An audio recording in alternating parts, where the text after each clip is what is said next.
Hello students, इस lecture में हम कंटिन्यू कर रहे हैं एक्सरसाइज 5.3। क्वेश्चन नंबर 7 तक हमने लास्ट 2 लेक्चर में कवर कर लिया था। स्टार्ट करें अब हम क्वेश्चन 8 से। ठीक है, एक्सरसाइज 5.3 अरिथमेटिक प्रोग्रेशन। क्वेश्चन 8 देखो क्या है। Find the sum of first 55 terms of an AP whose second term and third term are 14 and 18 respectively। तो क्वेश्चन में फाइंड क्या करना है, सम ऑफ फर्स्ट 15 टर्म्स और second and third term are 14 and 18। ठीक है, तो सेकेंड टर्म A2 गिवन है हमें 14 एंड थर्ड टर्म इज़ 18। ठीक है, तो ये जो दो चीज़ें गिवन है इनकी हेल्प से पहले हम AP फाइंड कर लेते हैं। A2 इज़ 14 इम्प्लाइज A2 का फॉर्मूला क्या है, A प्लस डी, this is 14 and A3 is what, A plus 2D is equal to 18। ठीक है, इन दोनों को हम साइमल्टेनियसली सॉल्व करके पहले A और D फाइंड कर देते हैं। एलिमिनेशन मेथड यूज़ कर रहे हैं हम, तो ये आ गया -D इज़ इक्वल टू -4 और D इज़ 4, यानी कॉमन डिफरेंस 4 आ गया। इस वैल्यू को हम फर्स्ट इक्वेशन में सब्सटीट्यूट करते हैं, तो A प्लस 4 इज़ 14 और A is equal to 14 minus 4 that is 10। ठीक है, A की भी वैल्यू आ गई। अब सम टू 15 टर्म्स निकालना है। हम फॉर्मूला यूज़ कर रहे हैं सम टू n टर्म्स का, n/2 2A plus n minus 1D। ठीक है, अब सारी वैल्यूज़ हमें नोन है। 15 is n, then A we have calculated it is 10 plus n is again 15 minus 1 and D is 4। ठीक है, अब ये इक्वेशन आ गई, बस इसको सॉल्व कर लेते हैं, सम आ जाएगा। ठीक है, तो this will be 15/2 20 plus 15 minus 1 is 14 sum to sorry, इसमें सम टू 15 टर्म्स है या 51 टर्म्स है actually, let me check. 51 terms है, sorry my mistake, this is actually 51, तो n शुड बी 51। ठीक है ना, 51 here also this will be 51, so 50 into 4, so this is what, 51/2 20 plus 50 multiplied by 4 is 200, so this will be 51/2 into 220। 2 से ये cancel हो गया, 110, 51 multiplied by 110 that is equal to 5610। this is your required answer, sum to 51 terms। ठीक है, next question देखो।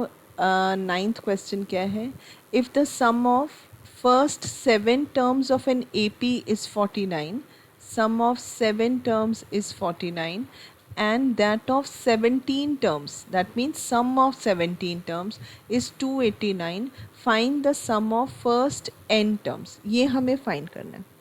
ठीक है ना, अगेन दो इक्वेशंस बनेगी, हम AP फाइंड कर लेंगे। सम टू n टर्म्स निकालना है ना, इसका मतलब हमारा आंसर n में ही आएगा। ठीक है, अब पहले इसका फॉर्मूला लगा देते हैं। सम टू 7 टर्म्स क्या आएगा, sum to 7 terms is 49 and formula is n/2 2A plus n minus 1D। A और D दोनों ही मिसिंग हैं। ठीक है ना, हमें दोनों चीज़ें नहीं पता है, तो ये आ गया 49 is equal to 7/2 2A plus 60। इसमें हम क्या कर लेते हैं, थोड़ा सिंप्लीफाई हो जाएगा, 2 कॉमन ले लेते हैं, तो what is left is it is A plus 3D। ठीक है, 2 गेट्स कैंसल्ड, तो हमारी फाइनल इक्वेशन देखो 49 is equal to 7A plus 3D। In fact 7 को लेफ्ट हैंड साइड में लाके डिवाइड कर दें अगर, तो इक्वेशन आ जाएगी 7 is equal to A plus 3D। This is our first equation in variable A and D। Second equation sum to 17 terms से आ जाएगी। ठीक है, सम टू 17 टर्म्स जो दिया है 289, तो इसमें भी हम फॉर्मूला लगा लेते हैं। 289 sum is equal to n/2 2A plus n minus 1D। ठीक है, 17/2 2A plus 16D। Again we can take out 2 as common, So what is left inside the bracket? It is a plus 8d. This 2 again gets cancelled. तो हमारी equation आ रही है 289 is equal to 17a plus 8d. 17 left hand side में divide करेगा 289 को. So this will be a plus 8d. And now we have our second equation in a and d. And what is that? A plus 8d is equal to 17. This is our second equation. ये first equation थी, a plus 3d is 7. Second is a plus 8d is 17. इन दोनों को हम simultaneously solve करते हैं. तो आप एक pattern देखोगे, हर question में क्या हो रहा है कि हमें दो इक्वेशंस मिल जाती हैं, उनकी हेल्प से हम पूरा ए पी फाइंड कर लेते हैं. मतलब हमें ए और डी दो वेरिएबल्स हैं, ए एंड डी, वो हमें ये हम कैलकुलेट कर पाते हैं. दो इक्वेशंस हैं. Second is a plus 3d is 7. A plus 3d is 7. Again we will use elimination method. ठीक है ना. एलिमिनेशन इसमें ईजी रहता है क्योंकि ए देखो डायरेक्ट कैंसिल हो जाते हैं, सब्ट्रैक्ट कर रहे हैं हम. तो this is what 5d is equal to 10 और d इज इक्वल टू 2. ठीक है. तो हमें फाइनल आंसर चाहिए क्या था? Sum to n terms. Sum to n terms will be n by 2 2a plus n minus 1d. ठीक है. इसमें a और d की वैल्यू सब्सटीट्यूट करनी है. इनफैक्ट यहाँ भी सिर्फ d आया ना, इसको आप फर्स्ट इक्वेशन में जैसे पुट कर लें तो a plus 8d is equal to 17. तो a is equal to 17 minus 16 that is equal to 1. ठीक है. यहाँ से हमारे पास a भी आ गया. अब a भी पता है और d भी पता है. इस फॉर्मूले में पुट कर दो n by 2. 2a is 1 plus n minus 1 d is 2. तो इक्वेशन क्या आ गई देखो, n by 2 2 plus 2n minus 2. in fact this 2 gets cancelled and again this 2 also gets cancelled. तो हमारा फाइनल आंसर आ रहा है n स्क्वायर. तो sum to n terms is n square. ठीक है.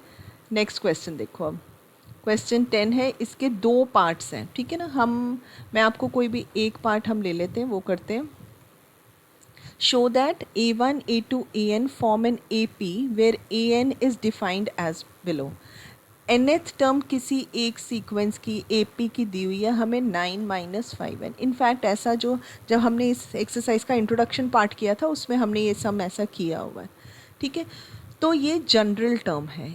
इसकी हेल्प से हम इस AP की कोई भी टर्म फाइंड कर सकते हैं. कैसे? n की वैल्यू सब्सटीट्यूट करते जाओ. देखो अगर मैं n को 1 सब्सटीट्यूट करती हूँ तो a1 is equal to, right side में भी n की जगह 1 सब्सटीट्यूट कर देते हैं. तो what will we get? n minus 5 is equal to 9 minus 5 is equal to 4. It implies जो इसकी फर्स्ट टर्म है वो 4 आ गई. ठीक है. सेकेंड टर्म देख लेते हैं. 9 minus 5 multiplied by 2. This will be 9 minus 10 that is equal to minus 1. Second term आ गई हमारी माइनस 1. इनफैक्ट क्वेश्चन ये है कि हमें शो करना है कि ये जो टर्म्स आएंगी they form an AP. Given नहीं है कि ये AP है. एक कोई सीक्वेंस है जिसकी जनरल टर्म ये है, हमें उसकी टर्म्स फाइंड करके चेक करना है या शो करना है कि दिस इज़ एन AP. तो हम इसकी एक दो और टर्म्स निकाल लेते हैं. देखो a3 आएगा 9 minus 5 multiplied by 3 that is 9 minus 15 which is minus 6. तो थर्ड टर्म आ गई माइनस 6. ठीक है ना. तो अब हमें चेक करना है कि ये AP है या नहीं. तो डिफरेंस चेक कर लेते हैं हम इसका. तो डिफरेंस देखो कितना आ रहा है. नाउ a2 माइनस a1 कितना आ रहा है? -1 -4 दैट इज़ इक्वल टू -5. ठीक है. a3 माइनस a2 कितना आ रहा है? -6 minus -1 that is equal to -6 plus 1 that is equal to -5. ठीक है ना. तो कॉमन डिफरेंस इनफैक्ट जो है difference between two consecutive terms same आ रहा है. Therefore a1 a2 a3 form an AP. ठीक है. ये AP बन रहा है और इसकी फर्स्ट टर्म है 4 और इसका कॉमन डिफरेंस है -5. और अब इसका एक और पार्ट है जो मैंने यहाँ लिखा नहीं है, उसमें हमें सम टू 15 टर्म्स फाइंड करना है. इसी सीक्वेंस का सम टू 15 टर्म्स. तो सम टू 15 टर्म्स कितना हो जाएगा? 15 upon 2 twice a is 4 plus n minus one, 15 minus one and common difference is -5। ठीक है, कितना आ गया 15/2, 8 प्लस 14 मल्टीप्लाइड बाय -5, तो this is 15/2, 8 minus 70, 15/2, this will be 8 minus 70, that will be minus 62 minus 31। ए यहाँ पे हमारा आ रहा है, ठीक है, तो this is what 15 multiplied by -31, that will be -465। Correct है। इनफैक्ट मैं इसमें ना आपको एक चीज़ और बताती हूँ कि जब भी कभी हमें किसी सीक्वेंस की या एपी की सीक्वेंस की इनफैक्ट nth टर्म गिवन हो ना, कोई भी, जैसे इसी क्वेश्चन में था nth टर्म थी 9 माइनस 5n, और अगर हमें ये चेक करना होता है ना कि ये AP है या नहीं, तो हम क्या करते हैं, इनफैक्ट हम an-1 भी निकालते हैं, मतलब एक टर्म जो इससे पहले वाली टर्म है, तो उसमें हम क्या करते हैं, जहाँ n दिया है उसकी जगह n-1 लिख लेते हैं, तो this will be 9 minus 5n plus 5, that is equal to 14 minus 5n। ठीक है, और इन दोनों का डिफरेंस फाइंड करते हैं, an माइनस an-1। अगर ये कोई कांस्टेंट आ जाता है, कांस्टेंट मतलब इंडिपेंडेंट ऑफ n, n ना हो उसमें, इंडिपेंडेंट ऑफ n, अगर उसमें वेरिएबल नहीं आता an-1, सॉरी ये थोड़ा सा लैक ऑफ स्पेस है, तो अगर ये डिफरेंस एक कांस्टेंट आता है, नंबर आता है, तो जो गिवन सीक्वेंस होती है, given sequence is an AP। ठीक है, अब आप देखो इसमें से ये माइनस करके देखो, -5n ये तो कैंसिल हो जाएगा, तो देखो कितना आ रहा है 9 minus 14 which is equal to -5। In fact वही डिफरेंस आएगा, कॉमन डिफरेंस जो हमने फाइंड किया था। तो एक्चुअल मेथड जो है वो यही होना चाहिए, किसी भी सीक्वेंस की अगर आपको nth टर्म दी है और आपको चेक करना है कि वो AP है या नहीं, तो आप सिंपल an में से सब्ट्रैक्ट करो an-1, और अगर वो एक कांस्टेंट यानी एक नंबर आता है, कोई भी नंबर हो सकता है, पॉजिटिव नेगेटिव फ्रैक्शन, बस उसमें n या वेरिएबल नहीं होना चाहिए, तब वो एक AP होता है। ठीक है, चलो अब आप फर्स्ट वाला क्वेश्चन इसको चाहे वैसे ही ट्राई करके देखना। नेक्स्ट देखो 11th क्वेश्चन, देखो 11th में क्या दिया हुआ है, if the sum of first n terms of an AP is 4n minus n square, sum है ये, nth टर्म नहीं है। What is the first term S1, what is the sum of first two terms, what is the second term, similarly find the third term, 10th term and nth term. इतना कुछ find करना है यहाँ पे। ठीक है, तो सबसे पहले तो S1 फाइंड करना है, हम n की जगह 1 पुट करते हैं, तो 4 माइनस 1 3 आ जाएगा। ठीक है, फिर S2 फाइंड करना है, तो हम n की जगह फॉर्मूले में 2 पुट कर देते हैं, तो this will be 8 minus 4, that is equal to 4 आ जाएगा। ठीक है, S1 आ गया हमारा 3 और S2 आ गया 4, S1 इज़ 3, S2 ये मैं आंसर्स यहाँ लिखती जा रही हूँ, S4। अब हमें निकालना है सेकेंड टर्म। तो अगर आपको याद हो, जब हमने इसका इंट्रोडक्शन पार्ट किया था, तो हमने एक फॉर्मूला लिखा था कि Sn माइनस Sn-1 जो होता है वो nth टर्म का फॉर्मूला है। Sum to n terms minus sum to n-1 is an। इसका मतलब अगर देखो, अगर मैं n2 लेती हूँ तो क्या आएगा, S2 minus S1 is A2, तो मतलब A2 अगर मुझे निकालना है तो S2 माइनस S1 यानी 4 माइनस 3 इज़ इक्वल टू 1 आ जाएगा। And sum to one term is nothing but first term. तो अब जो मेरे पास ये सीक्वेंस आई है, इसकी फर्स्ट टर्म मुझे पता चल गई 3 है, और देखो सेकंड टर्म भी पता चल गई 1 है, और दिया हुआ है कि ये AP है, तो मैं यहाँ से कॉमन डिफरेंस भी निकाल सकती हूँ, 1 माइनस 3 इज़ -2। तो मेरे हिसाब से अब इसको छोड़ो, अब अगर थर्ड टर्म निकालनी है, मैं सिंपल A प्लस 2D करके निकाल लेती हूँ। ठीक है ना, तो A प्लस 2D कितना हो जाएगा, A is 3 plus 2D is -2, 3 minus 4 that is equal to -1 आ जाएगा, यानी थर्ड टर्म आ गई -1। फिर हमें निकालनी कौन सी है, 10th टर्म। 10th टर्म हम a + 9d करके निकाल लेते हैं।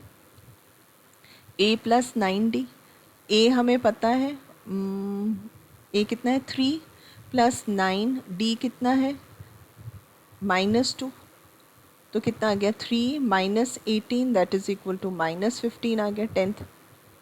फिर हमें nth टर्म निकालनी है, तो nth टर्म क्या होगी, a + n-1d।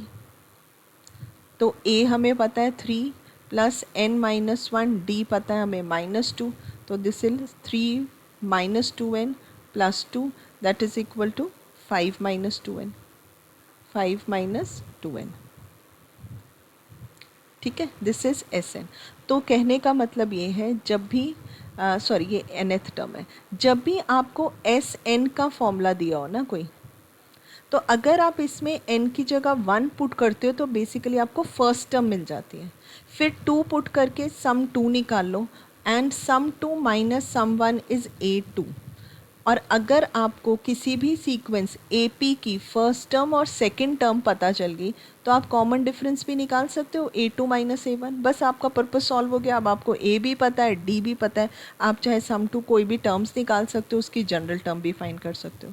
ठीक है, तो this was your question number 11th। ठीक है, यहाँ तक आप ट्राई करो, रिमेनिंग क्वेश्चंस हम नेक्स्ट लेक्चर में करते हैं। Okay, and don't forget to like, share and subscribe to our channel, which is schoolguru.net.